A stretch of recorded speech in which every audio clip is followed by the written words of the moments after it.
So hello everyone, here I am with the solution of chemistry question paper for the session 2025-26 for those who are either willing to cross-check their answers or to study some important questions for some other purpose. So we'll be discussing all the three sets one by one.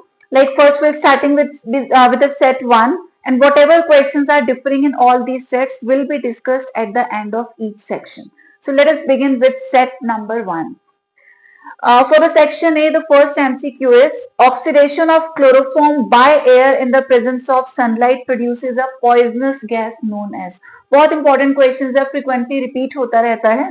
तो chloroform is CH Cl3. जब इसका oxidation होता है in presence of light, it produces a poisonous gas जो कि होती है COCl2. इसका नाम होता है phosgene. So your correct answer is phosgene gas. Now in the next question, Lucas reagent produces cloudiness immediately with. तो आपको पता होना चाहिए ये जो Lucas reagent है, this is a mixture of concentrated HCl along with ZnCl2. ये use होता है to differentiate between 1 degree, 2 degree and 3 degree alcohols. तो जो Lucas reagent है 3 degree alcohols के साथ turbidity immediately produce करता है, 2 डिग्री अल्कोहल के साथ कुछ देर में और 1 डिग्री के साथ जनरली रूम टेम्परेचर पे रिएक्शन नहीं होती. तो when you draw the structures of all this you will find कि ये जो थर्ड ऑप्शन है 2 मिथाइल प्रोपेन 2 ऑल, यहां पर ये 3 डिग्री अल्कोहल है. तो क्योंकि बोला है क्लाउडीनेस इमीडिएटली आ रही है, ये 3 डिग्री के साथ आती है, hence the correct answer is C. तो question number 3 is which of the following d orbitals experience more repulsion in the crystal field splitting of octahedral complexes? बात हो रही है CFT की, जहां पे हम लोगों ने d ऑर्बिटल की स्प्लिटिंग के बारे में पढ़ा है. तो हमारे पास टोटल 5 d ऑर्बिटल्स होती हैं. जब इनकी स्प्लिटिंग होती है दो सेट्स बनते हैं T2g एंड Eg. अब ऑक्टाहेड्रल कॉम्प्लेक्स के केस में T2g नीचे रहता है, Eg वाला लेवल ऊपर पहुंच जाता है. तो ये जो पहले तीन ऑर्बिटल्स हैं dxy, dyz, dzx, ये बनाते हैं T2g और बचे हुए दो बनाते हैं Eg. Now from this diagram हमें समझ में आ जाना चाहिए क्योंकि Eg ज्यादा रिपल्शन फेस करा इसीलिए ऊपर है, उसकी एनर्जी ज्यादा है. तो Eg वाले की एनर्जी ज्यादा है, यही चीज यहाँ पर पूछी हुई है, कौन रिपल्शन ज्यादा एक्सपीरियंस करेगा. तो जहां रिपल्शन ज्यादा होगा उसकी एनर्जी भी ज्यादा होगी क्योंकि वो अनस्टेबल हो जाएगा. Therefore the correct answer is B, dx square minus y square dz square. In the next case, the chelating ligand used for the treatment of lead poisoning is. तो as per NCERT जो lead poisoning में use किया जाता है ligand वो होता है EDTA. Hence option D is the correct. Question number 5. Manganate ion is paramagnetic due to the presence of. कितने unpaired electrons? ये जो पैरामैग्नेटिज्म होता है ये होता है on the basis of number of electrons. अगर सारे इलेक्ट्रॉन्स पेयर्ड होते हैं तो सब्सटेंस को हम डायमैग्नेटिक बोलते हैं और अगर अनपेयर्ड प्रेजेंट होंगे तो वो पैरामैग्नेटिक होगा. अब फुली पेयर वाला ऑप्शन तो कैंसिल आउट हो गया बिकॉज पेयर्ड होते तो डायमैग्नेटिक होता. तो तीन ऑप्शंस में से हमारा आंसर रहेगा. अब मैंगनेट होता है MnO4 विथ 2 नेगेटिव चार्ज. यहां पर अगर हम मैंगनेट को ऑक्सीडेशन स्टेट कैलकुलेट करें, let it be x minus 8 equal to -2, x आ जाएगा +6. अब नॉर्मल जो मैंगनीज है उसका आउटर कॉन्फिगरेशन होता है 3d5 4s2, लेकिन मैंगनीज अभी यहाँ +6 ऑक्सीडेशन स्टेट में है. तो यहां से अगर हम 6 इलेक्ट्रॉन्स को रिमूव कर दें तो हमारे पास बचेगा 3d1. तो d में सिर्फ एक ही अनपेयर्ड इलेक्ट्रॉन है, hence our correct answer is 1. Next, the correct order of decreasing basicities of ethylamine, diethylamine and triethylamine in aqueous solution. तो ये चीज है जहां आपको ध्यान देना है. देखो ये जो क्वेश्चन है गैस फेज का भी हो सकता है और एक्वस सॉल्यूशन का भी हो सकता है. गैस फेज इज सिंपल, वहां पे सिर्फ एक फैक्टर होता है प्लस आई इफेक्ट, लेकिन एक्वस सॉल्यूशन के केस में there are 3 factors which are working together. ये होते हैं plus I effect, solvation and steric hindrance. और इन तीनों के बेसिस पे जो इनका कंबाइंड इफेक्ट निकल के आएगा उसके हिसाब से आपको लर्न करना है कि अगर हमारे पास इथाइल ग्रुप है, जैसा कि इस पर्टिकुलर क्वेश्चन में इथाइल के केस में जो सीक्वेंस आता है वो 2 डिग्री, 3 डिग्री, 1 डिग्री, लेकिन यही अगर मिथाइल ग्रुप होता तो सीक्वेंस हो जाता 2 डिग्री, 1 डिग्री एंड 3 डिग्री. ये दोनों इंटरचेंज हो जाते हैं. तो सिर्फ आपको लर्न करना है. अब क्योंकि इथाइल ग्रुप हमारे पास है तो आंसर इज 2, 3 एंड 1. तो यहां देखिए 2, 3, 1 कहां रहा है, 2, 3, 1. Hence the correct answer is D. Question number 7. The boiling point of 1 molar NaCl solution, assuming NaCl to be completely dissociated in water, is. तो boiling point elevation की यहाँ बात हो रही है, तो यहाँ जो फॉर्मूला होता है वो है delta TB is equal to I KB into M. Delta TB can be written as TB minus TB not, जहां पर TB होगा boiling point of solution, TB not होगा प्योर सॉल्वेंट यानी कि वाटर का boiling point. I हो गया went of factor, KB की वैल्यू गिवन है, M होगा molality. So substituting the values हमें पता है प्योर वाटर का जो बॉइलिंग पॉइंट है वो 100 डिग्री सेल्सियस होता है. आई की वैल्यू यहाँ पर गिवन है NaCl कंप्लीटली डिसोसिएट हो रहा है, तो जब NaCl ब्रेक होगा वहां दो आयंस मिलेंगे Na positive and Cl negative, क्योंकि दो आयंस प्रोड्यूस हो रहे हैं, therefore I is equal to 2, Kb is given in the question, M हो गया molality which is equal to 1 molal दे रखा है. इसको सॉल्व करके मिल जाएगा 1.04, और यहाँ से फाइनली जब हम TB कैलकुलेट करेंगे 100 उधर जाके ऐड हो जाएगा and the answer will B 101.04 degree Celsius. Now in the next, when a liquid and its vapor are at equilibrium and the pressure is suddenly decreased, तो लीच एटलियर प्रिंसिपल यहाँ पर apply होगा. एक system है हमारे पास जहां पर liquid और उसके वेपर्स इक्विलिब्रियम में है, स्टेबल हैं. ऑल ऑफ अ सडन अगर हम प्रेशर को डिक्रीज कर देते हैं तो जो सिस्टम इक्विलिब्रियम में था वो इस चेंज को अपोज करेगा और वो इस प्रेशर को वापस इंक्रीज करने की कोशिश करेगा. तो हमने जैसे इस प्रेशर को डिक्रीज किया, सिस्टम इसको इंक्रीज करेगा. अब यहाँ का प्रेशर कैसे इंक्रीज होगा, जब लिक्विड मॉलिक्यूल वेपोराइज होके और वेपर्स प्रोड्यूस कर देंगे, तो यहाँ से इवेपोरेशन होगा. Evaporation is an endothermic process. अब ये वाटर कैसे इवेपोरेट होगा, पूरे सिस्टम की एनर्जी लेकर के, उससे सिस्टम की एनर्जी डिक्रीज हो जाएगी and it will lead to cooling. तो नेक्स्ट आ गया नर्न्स इक्वेशन से related question. Consider the following cell है 298 केल्विन, एक सेल दे रखा है. How can we increase the EMF of the cell using the same substances. तो ऐसे केसेस में नर्न्स इक्वेशन के केस में हमेशा आप बैलेंस्ड इक्वेशन को पहले लिख लें तो आपका काम इजी रहेगा. तो यहाँ से इक्वेशन क्या बनेगी, Mg gives Mg2 positive and Cu2 positive gives Cu. Equation हमारे पास आ गई. अब नर्न्स इक्वेशन क्या होती है, E cell is equal to E naught cell minus 0.059 upon n log concentration of products upon reactants. तो प्रोडक्ट साइड में हमारे पास है Mg2 पॉजिटिव आयंस और रिएक्टेंट साइड में हमारे पास है कॉपर आयंस. ये फॉर्मूला हमारा बन गया. अब वो क्या बोल रहे हैं, तो क्वेश्चन आप ध्यान से देखो. How can we increase the EMF of the cell.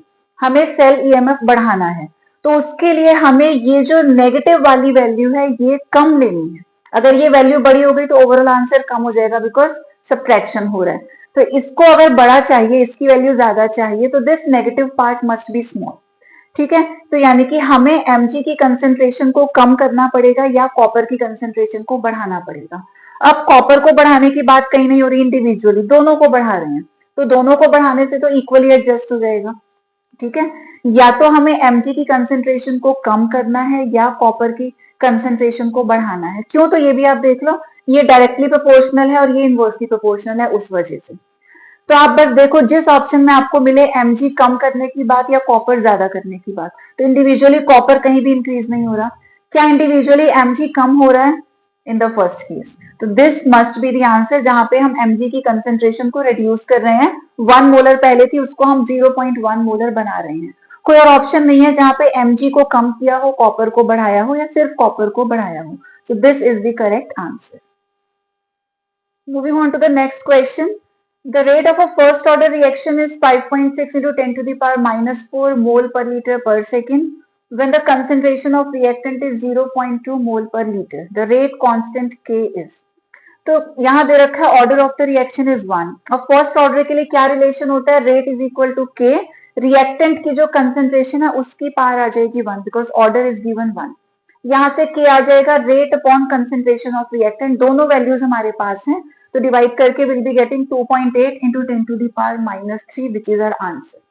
In the next, nucleic acids are polymers of. देखो जो प्रोटीन्स होते हैं, proteins are polymers of amino acids. अब यहाँ बात हो रही है न्यूक्लिक एसिड्स की. न्यूक्लिक एसिड्स के दो कंपोनेंट्स होते हैं, DNA RNA.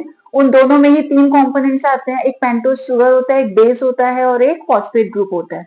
Pentose sugar plus base से बनता है न्यूक्लियोसाइड. अब न्यूक्लियोसाइड प्लस फॉस्फेट ग्रुप जब बनता है वहां से बनेगा न्यूक्लियोटाइड, और खूब सारे न्यूक्लियोटाइड्स को जब हम ज्वाइन कर देते हैं तब वहां से बनता है न्यूक्लिक एसिड। तो यानी कि nucleic acids are polymers of nucleotides. Next, in the reaction of NaOBr with amide, the carbonyl carbon is lost as। तो अमाइड की रिएक्शन है with NaOBr, this is Hofmann bromamide degradation। यहाँ पर जब हम किसी अमाइड की रिएक्शन NaOBr के साथ करवाते हैं तो RNH2 तो हमें 1 डिग्री अमाइन मिल जाता है, प्लस ये जो CO है ये किस फॉर्म में निकलता है, Na2CO3 की फॉर्म में, सोडियम कार्बोनेट। इसको जब हम डिसोसिएट कराएंगे, ब्रेक करेंगे, तो हमें मिलेगा carbonate CO3 2 negative. So this is the correct answer. Next अब है असर्शनिंग रीजनिंग वाले क्वेश्चंस। तो question number 13, assertion states alcohols act as Bronsted bases as well as Bronsted acids। इसके लिए आपको ब्रॉन्स्टेड एसिड बेस की डेफिनेशन आनी चाहिए। ब्रॉन्स्टेड एसिड्स वो होते हैं जो H पॉजिटिव रिलीज करते हैं और ब्रॉन्स्टेड बेसिस H पॉजिटिव को एक्सेप्ट कर लेते हैं। तो लेट अस सी क्या अल्कोहल ये दोनों काम कर सकता है।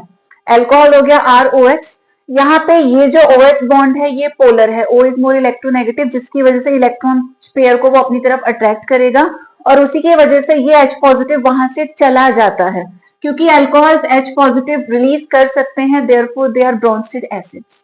और ये लोन पेयर होने की वजह से अगर इन्हें कोई एक्स्ट्रा H पॉजिटिव मिलता है तो ये उसको एक्सेप्ट भी कर सकते हैं, अपने आप में ऐड भी कर सकते हैं। तो इस पोलैरिटी की वजह से they behave as Bronsted acids और इस लोन पेयर की वजह से they behave as Bronsted bases. आप असर्शन तो कह रहे हैं वो दोनों का काम करें, तो दिस इज करेक्ट। रीजन कहता है it is due to the presence of unshared electron pairs and presence of polar OH bond. तो yes, this is also correct. इन्हीं दो रीजन की ही वजह से वो ब्रॉन्स्टेड बेस और एसिड दोनों का काम कर रहे हैं। तो आपका यहाँ जो आंसर निकलेगा वो होगा ऑप्शन ए, यानी कि both assertion and reason are correct and reason is the correct explanation of A. Next says diazonium salts of aromatic amines are more stable than those of aliphatic amines। बिल्कुल ठीक है ये। Aromatic amine का जो diazonium salt है वो ऐसा होगा, ये आ गया एलिफेटिक वाला। एरोमेटिक ज्यादा स्टेबल होता है, दैट इज ट्रू। उसका रीजन क्या है, बेंजीन रिंग होने की वजह से देयर इज रेजोनेंस। तो असर्शन बिल्कुल ठीक है। Reason says diazonium salts of aliphatic amines undergo resonance. बिल्कुल नहीं, ये एलिफेटिक अमाइन है, यहाँ कोई रेजोनेंस नहीं होगा, जबकि रेजोनेंस होगा यहाँ बेंजीन रिंग की वजह से in the aromatic amine. Therefore assertion तो ठीक है बट रीजन इज रॉन्ग। तो आपका आंसर हो जाना चाहिए C, which says that assertion is correct but reason is incorrect. The last two MCQs for set number 1। Question 15 का असर्शन कहता है for complex reaction the order of reaction is given by the slowest step which is correct. ठीक है, कोई भी जो complex reaction होती है उसमें स्लो स्टेप होता है, फास्ट स्टेप होता है। तो slow step is the rate determining step और वहीं से हम लोग ऑर्डर कैलकुलेट कर लेते हैं। Order of a reaction is an experimental quantity, ये भी बिल्कुल ठीक है। हम सिर्फ रिएक्शन को देखकर स्टोइकोमेट्रिक कोफिशिएंट्स के हिसाब से ऑर्डर नहीं बता सकते। तो yes, order of a reaction is an experimental quantity. But क्या ये रीजन असर्शन को एक्सप्लेन करता है? क्या ऑर्डर एक्सपेरिमेंटल है इस वजह से ऑर्डर जो है वो स्लोएस्ट स्टेप से पता चलता है? बिल्कुल नहीं है ऐसा। ठीक है, उसका रीजन आपका अलग ही होता है। Therefore, both assertion and reason are correct, but reason does not explain the assertion. Next question है E0 for Sc3 positive to Sc2 positive has a low value. तो यहाँ जो रिडक्शन पोटेंशियल है, अगर हम स्कैंडियम 3 पॉजिटिव को reduce करें into scandium 2 positive, वो कहते हैं रिडक्शन पोटेंशियल बहुत कम है, ये जल्दी से फेवरेबल नहीं है। तो ये स्टेटमेंट बिल्कुल ठीक है। ऐसा क्यों? स्कैंडियम होता है 3d14s2, स्कैंडियम 3 पॉजिटिव आएगा 3d0 which is highly stable. अब हम स्कैंडियम 3 पॉजिटिव को अगर 2 पॉजिटिव में रिड्यूस करते हैं, अब ये हो जाएगा unstable with the configuration 3d1। तो क्यों जाएगा वो स्टेबल से अनस्टेबल की तरफ? तो चांसेस बहुत कम है, इसीलिए रिडक्शन के चांसेस जो कम है, लो उसकी वैल्यू हो गई। The reason says because of the stability of Sc3 positive ion which has a noble gas configuration। ये बिल्कुल ठीक है। स्कैंडियम का कॉन्फ़िगरेशन 3d0 यानी कि अंदर की जो शेल्स है वो सारी फुल्ली फिल्ड हैं, तो इसके पास ऑलरेडी नोबल गैस कॉन्फ़िगरेशन है, इसीलिए ये 3 पॉजिटिव से 2 पॉजिटिव में रिड्यूस नहीं होना चाहता। तो both assertion and reason are correct and reason explains the assertion. तो option A will be the answer. Now will discuss the MCQs of set 2 जो कि सेट 1 से अलग हैं। So question number 1, which property of transition metals enable them to form alloys? Alloys होते हैं homogeneous mixtures जो metals या non metals को melt करके mix करके बनते हैं। तो सिमिलर साइज होने की वजह से दे कैन मिक्स इफेक्टिवली और एलॉयज बन जाते हैं। Which of the following d orbitals experience more repulsion in the crystal field splitting of tetrahedral complex? Set 1 में ऑक्टाहेड्रल के लिए पूछा गया था, अब सेट 2 में टेट्राहेड्रल कॉम्प्लेक्स है। तो डी ऑर्बिटल्स की जब स्प्लिटिंग होती है इन केस ऑफ टेट्राहेड्रल, यहाँ ईजी वाला सेट नीचे होता है, T2G वाला सेट ऊपर है। जो ऊपर है वो ज्यादा रिपल्शन फेस करता है, और 3 का सेट कौन सा होता है? DXY, DYZ and DZX, hence option D is correct here. Next question, The position of Br in the compound, एक कंपाउंड गिवन है, can be classified as vinylic, benzylic, allylic और arylic। तो बड़ा बेसिक सा क्वेश्चन है, लेकिन ध्यान तो देना ही पड़ता है। तो यहाँ पर आप Br को देखो, Br के बाद ये आ गया एक डबल बॉन्ड, एल्कीन है यहाँ पर। तो एल्कीन से जो कार्बन जुड़ा है, this is what? This is allylic carbon. Double bond के बाद जब सिंगल बॉन्ड वाला कार्बन आता है, ये एलाइलिक कार्बन है जिससे ब्रोमीन अटैच्ड है, यानी कि the answer is allylic. Williamson synthesis is an example of, क्या होती है विलियमसन सिंथेसिस? RH प्लस रोना। ठीक है, यहाँ पर जो RONA है, सोडियम एल्कोक्साइड, यहाँ से OR नेगेटिव जनरेट होता है, which is a nucleophile. Negative है, ये न्यूक्लियोफाइल है, ये आकर इस X को रिप्लेस करेगा, तभी ROR बनेगा। तो क्योंकि ये न्यूक्लियोफाइल है, साथ ही साथ ये X को रिप्लेस करेगा, तो the reaction is nucleophilic substitution reaction. Question number 5. The number of possible stereoisomers for the given complex will be. तो देखो, आइसोमेरिज्म दो टाइप की होती है, स्ट्रक्चरल एंड स्टीरियो। अब जो स्टीरियो है उसके फर्दर दो टाइप्स होते हैं, ज्योमेट्रिकल एंड ऑप्टिकल। तो टोटल आपको कैलकुलेट करना है ज्योमेट्रिकल ऑप्टिकल मिला के कितने स्टीरियो आइसोमर्स इसके बनेंगे। अब ये जो कॉम्प्लेक्स है, यहाँ पर ईएन होगा बाइडेंटेट, ठीक है, और ये 2 हो गए क्लोरीन, तो टोटल यहाँ पर 6 लिगेंड्स हैं एक तरीके से हमारे पास। अब यहाँ पर ज्योमेट्री बनेगी octahedral. Now we have two similar groups. These same groups can be placed on the same side, तो वहां से निकल के आएगा सिस, और अगर उन्हीं दो सेम ग्रुप्स को ऑपोजिट साइड में प्लेस कर देंगे तो आइसोमर बन जाएगा ट्रांस। टोटल 2 आइसोमर्स तो ये हो गए। उसके अलावा जो आपका ट्रांस वाला है, ये तो ऑप्टिकली इनएक्टिव होता है, लेकिन जब सिस वाले की मिरर इमेज बनाएंगे तो एक इमेज भी हमको मिल जाएगी, which will be non super imposable. तो टोटल हमारे पास 3 आइसोमर्स हो गए, एक सिस हो गया, एक ट्रांस हो गया, और एक सिस वाले की मिरर इमेज हो गई। Therefore the answer is 3 here. Now in the next case, the correct order of decreasing basic strength in aqueous solution is. Set 1 में जो ग्रुप है वो मिथाइल की जगह पर इथाइल है, यहाँ मिथाइल है। आपको मैंने वहां भी बताया था कि इथाइल के केस में सीक्वेंस होता है 2 डिग्री, 3 डिग्री, 1 डिग्री, लेकिन मिथाइल के केस में it's 2 degree, 1 degree and then 3 degree. 3 factors हैं जो मिलके काम करते हैं, तो उन सबका जो रिजल्टेंट निकल के आता है वो ये समरी है, which you are suppose to learn. अब यहाँ पे जो ग्रुप है वो मिथाइल है, तो our answer will be 2 degree, then 1 degree and then 3 degree. तो option C 2 degree, 1 degree and 3 degree is the correct one. The next different question is number 11. Which of the following reagent is used to convert benzene diazonium chloride to benzene? तो diazonium chloride जो intermediate है, इसको benzene में convert करने के लिए हमारे पास 2 reagents होते हैं, वन इज H3PO2 और दूसरा होता है ethanol, hence the correct option is C. Which of the following is a water soluble vitamin? Water soluble 2 होते हैं, विटामिन बी एंड सी, बाकी सारे फैट सोल्यूबल हैं, therefore the option correct is C. Next question. Assertion says alcohols act as Bronsted bases as well as acids, which is perfectly true. Alcohol जो होते हैं Bronsted acid और base दोनों का काम करते हैं। वो अपना H पॉजिटिव दे भी सकते हैं, और साथ ही साथ क्योंकि वो Bronsted bases हैं तो वो H पॉजिटिव को ऑक्सीजन के लोन पेयर की वजह से एक्सेप्ट भी कर सकते हैं। So this statement is correct. The reason says alcohols react as both nucleophiles and electrophiles. ये भी एकदम ठीक है। जो अल्कोहल्स हैं वो न्यूक्लियोफाइल और इलेक्ट्रोफाइल दोनों की तरह बिहेव कर सकते हैं, उनके पास लोन पेयर भी होता है, तो दे शो बोथ दीज बिहेवियर्स, और इसी बिहेवियर की वजह से ही वो एसिड और बेस की तरह काम करते हैं। It means both these statements are correct and R is the correct explanation of A. In the next question, assertion है diazonium salts of aromatic amines are more stable than those of aliphatic amines. बिल्कुल ठीक है, aromatic amines में benzene ring होती है जहां पर resonance हो जाता है, तो यस एरोमेटिक अमाइंस के जो डायजोनियम सॉल्ट्स होते हैं they are more stable. Diazonium salts of aromatic amines undergo resonance, ये भी बिल्कुल ठीक है, रेजोनेंस की ही वजह से एरोमेटिक अमाइंस के सॉल्ट जो है ज्यादा स्टेबल होते हैं। Again both the statements are correct and reason is the correct explanation of the assertion. Now the next question. Assertion says for complex reaction order is given by fast step, जो कि बिल्कुल गलत है. Order is given by the slowest step, जो कि होती है rate determining step. So assertion is wrong. Reason says order of reaction is determined experimentally. ये बिल्कुल ठीक है. Order को हम theoretically find out नहीं कर सकते हैं. It is always determined experimentally. It means assertion is wrong whereas the reason is correct. Now in the next case, E naught copper का जो रिडक्शन पोटेंशियल है has a positive value equal to 0.34 volts.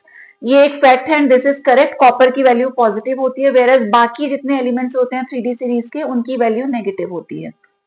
It is due to low hydration enthalpy and high enthalpy of atomisation. तो इस point को थोड़ा सा समझ लेते हैं. जो रिडक्शन पोटेंशियल होता है वो बेसिकली 3 स्टेप्स का सम होता है. Enthalpy of atomisation, enthalpy of ionisation and hydration enthalpy. ऐसा इसलिए कि जो कॉपर है बेसिकली वो सॉलिड फॉर्म में होता है. इस सॉलिड को पहले हम गैस में कन्वर्ट करते हैं. यहाँ जो एनर्जी इन्वॉल्व होती है it is the enthalpy of atomisation. एक एटम हमने अलग कर लिया. अब कॉपर को आयनिक फॉर्म में जब कन्वर्ट करेंगे उसके इलेक्ट्रॉन्स रिमूव करेंगे. The energy involve is ionisation enthalpy. Finally जो कॉपर ये गैस की फॉर्म में है, इसको हम वाटर में डिसॉल्व करेंगे तब ये एक्वस बनेगा. वहां इन्वॉल्व होती है hydration enthalpy. The first two enthalpies are positive whereas hydration enthalpy is negative. अब अगर ये वैल्यू बड़ी होगी, नेगेटिव वैल्यू छोटी होगी तो ओवरऑल रिजल्ट पॉजिटिव आएगा. अगर हाइड्रेशन एंथैल्पी ज्यादा हो जाएगी तो जो रिजल्ट निकलेगा वो नेगेटिव होगा. अब ये लोग कहते हैं कि हाइड्रेशन एंथैल्पी कम है, enthalpy of atomisation is more. इसका मतलब पॉजिटिव वैल्यू बड़ी है, नेगेटिव वैल्यू छोटी है, इसीलिए ओवरऑल रिजल्ट पॉजिटिव है. That is perfectly correct. तो यानी कि both these statements are correct and R is the correct explanation of E. Now the different questions from set number 3. पहला क्वेश्चन है which of the following is not correct for SN1 reaction? It follows first order kinetics. SN1 है तो first order होगा. It is favored by polar protic solvents. Yes. It proceeds to the formation of carbocation. That is true. SN1 में carbocation बनता है. Results in inversion of configuration. ये नहीं होता. ये SN2 का फीचर है. SN2 में इन्वर्जन ऑफ कॉन्फिगरेशन होता है whereas SN1 में चांसेस होते हैं रेसिमाइजेशन के. Dehydration of tertiary alcohols with copper at 573 kelvin gives. अब ये जो टर्शियरी अल्कोहल्स हैं जल्दी से ऑक्सीडाइज नहीं होते, उल्टा यहाँ पर एलिमिनेशन हो जाता है and these get converted into alkenes. Question number 3. The coordination number of cobalt in the given complex is. Coordination number actually होता है द नंबर ऑफ लिगेंड्स. अब दिखने में तो 2 और 2 4 लिगेंड्स दिखाई दे रहे हैं, बट ये जो EN है इथेन 1,2 डायमीन, ये होता है बाइडेंटेट. इसकी डेंसिटी 2 होती है तो 2 into 2 4, 4 इलेक्ट्रॉन पेयर्स यहाँ से आएंगे तो 4 + 2 6. टोटल यहाँ जो कोऑर्डिनेशन नंबर है वो हो जाएगा 6. In the next case, which of the following transition metals show +1 and +2 oxidation states? तो इकलौता कॉपर ही ऐसा एलिमेंट है 3D सीरीज में जो +1 ऑक्सीडेशन स्टेट शो करता है, साथ ही साथ +2 भी शो करता है. Hence the answer is copper. Question number 10. Each polypeptide in a protein has amino acids linked with each other in a specific sequence. ये जो एमिनो एसिड्स की सीक्वेंस होती है इसको हम बोलते हैं प्राइमरी स्ट्रक्चर. इसके बाद आते हैं सेकेंडरी, टर्शियरी एंड क्वाटरनरी. तो बेसिक जो सीक्वेंस है, sequence is always the primary structure.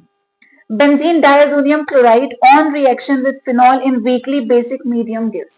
तो ये है बेंजीन डायazonium क्लोराइड, साथ में हमारे पास फिनॉल है. फिनॉल का जो पैरा पोजीशन वाला हाइड्रोजन है वो इस Cl के साथ एलिमिनेट हो जाएगा. बाकी 2 पार्ट्स आपस में जब कंबाइन हो जाते हैं ये प्रोडक्ट होता है पैरा हाइड्रोक्सी एजोबेंजीन. ये ऑरेंज कलर की एक डाई भी होती है. तो the answer is para hydroxy azobenzene. Next question. assertion says in this case ये जो ईथर है it gives CH3 and CH3OH on reaction with HI. Ethers के केस में रिएक्शन सिंपल होती है. जब वो HI से रिएक्ट करते हैं तो we just have to check oxygen के लेफ्ट का बॉन्ड ब्रेक होगा या राइट का बॉन्ड ब्रेक होगा. तो टर्शियरी के केस में इधर का बॉन्ड ब्रेक होगा so that a tertiary carbocation is formed. ठीक है. और उसके बाद जो HI है उसका I यहीं पर आकर के अटैच होगा, यानी कि असर्शन वाला स्टेटमेंट बिल्कुल ठीक है. The reaction occurs by SN1 mechanism. Obviously yes, क्योंकि कार्बोकेटायन यहाँ पर फॉर्म हो रहा है, therefore it is taking place by SN1 mechanism. और इसी वजह से ये हमारे प्रोडक्ट्स हैं. तो both the statements are correct and R is the correct explanation of A. In the next case, E naught value for Mn2 positive to Mn is highly negative. जो 3D वाले एलिमेंट्स होते हैं सबकी value negative होती है accept copper. ठीक है, उसमें भी Mn की वैल्यू मोर देन नेगेटिव होती है. So this statement is correct. और रीजन ये क्या बोल रहे हैं, because Mn2 positive is highly stable due to half filled 3d5 configuration. ये भी बिल्कुल ठीक है. और हाफ फिल्ड कॉन्फ़िगरेशन की ही वजह से उसकी वैल्यू हाईली नेगेटिव आ रही है. यानी कि both assertion and reason are true and reason correctly explains the assertion.